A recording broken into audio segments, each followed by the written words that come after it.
Hello hello good morning. तो सबुदिन भाई आज भी मुझे रेडी हो जाती एंड बहुत जल्दी रेडी हो जाती कारण मत आज आज तो जबार था मोर गाड़ी किसी काम था बोली।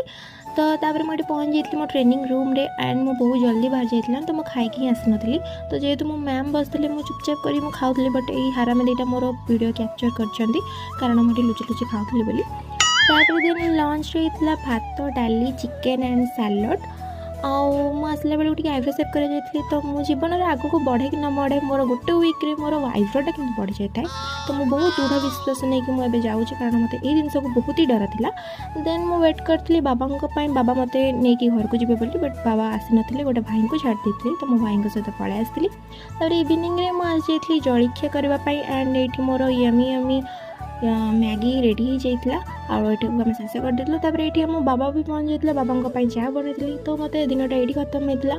तो आज दिन भल लगी लाइक करेंगे कमेंट करेंगे एंड फॉलो फॉर मो।